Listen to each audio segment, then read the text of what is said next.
Welcome back to FreightWaves Now on this Tuesday morning. It's Tuesday, which means that we're here for your point of sale update with Andrew Cox. Dropped your newsletter. Andrew, what's going on inside of it this morning?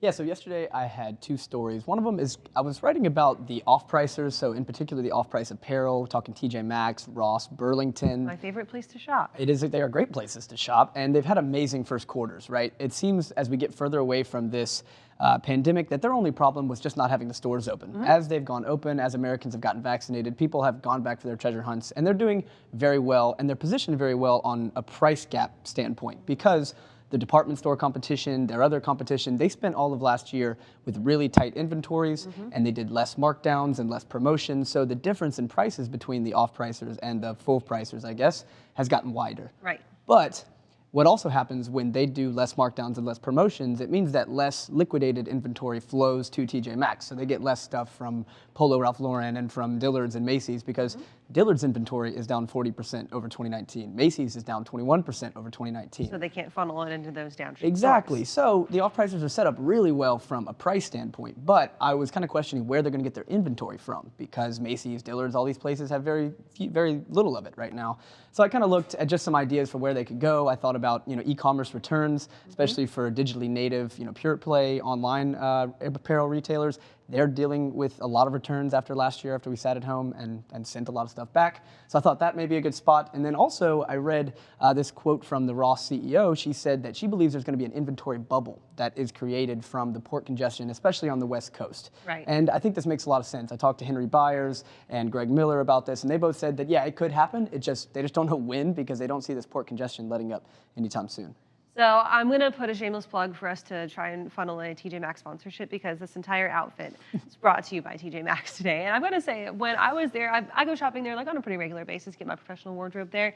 And there was kind of this inventory bubble where you see less of that name brand stuff coming through, like American Eagle, the Polo stuff. They've got a lot of Lucky brand most times. And it's kind of decreased throughout the pandemic and then had this surge back as people are trying to liquidate what they had and that maybe wasn't bought, maybe is now off fashion out of those micro trends now.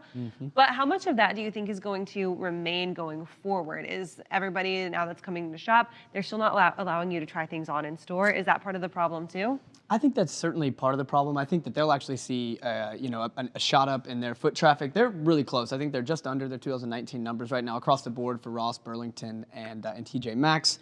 But I do think the waiting rooms will be the dressing rooms will be a big bump for them. Look at Costco, for example. They just brought back in-store sampling. So I think that these fitting rooms, I think that these are things that are coming back, and we'll see them here towards the middle of the summer. It's that buying experience that people really are lacking, and they're really wanting for it, jonesing for it back, right? Yeah, exactly. I mean, you're looking at TJ Maxx. It is a treasure hunt. And Simeon Siegel, he kind of blew my mind. I've never thought about it this way. He's a capital analyst at BMO Capital Markets. He was like, you know why you love TJ Maxx so much and why you get such a good price and why it's such a good business is that you work for TJ Maxx when you go in there. You do the picking, the packing, the shopping. You do everything for them, and that's why you get the lower cost. It's a social contract that everyone agrees to, and it's a great one, right? You get great goods at a low cost, and it's fun. It's awesome. I have a good time going in there and doing that treasure hunt like you talk about. Second story, you're talking a little bit about the competition between Petco, Chewy, and what's going on with the online pet services now too. Yeah, so Petco CEO Ron Coughlin came out and said during their Q1 earnings call that he said, our 1,500 stores, our 1,500 micro distribution centers are our advantage over the competition, over Chewy, over Amazon. And he said this because he thinks that he can deliver faster from these stores and he's got a much better unit economics delivering from these stores. I'd agree with the second part. I think that Target has proven that you can have incredible cost savings. They save 40% shipping from store rather than shipping from DC.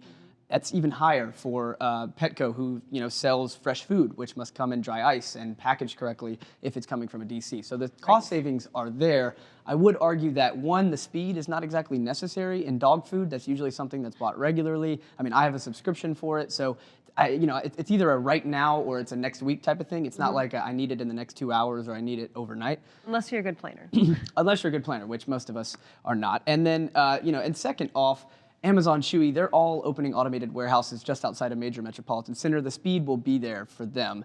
I just think the real advantage is the stores, but it's not for the speed or the low cost. It's all of the other services that they offer. Amazon and Chewy, they might in a few months be able to get your dog food faster, but they can't train your pet, they can't groom your pet, they can't do all of the cool things that they can do in Petco stores. So I do think those are an advantage, but not because of low cost or speed. You can't buy a fish from Chewy.com. Andrew, thank you so much for joining us this morning. Go check out his point of sale newsletter online at FreightWaves.com. Subscribe to that as well.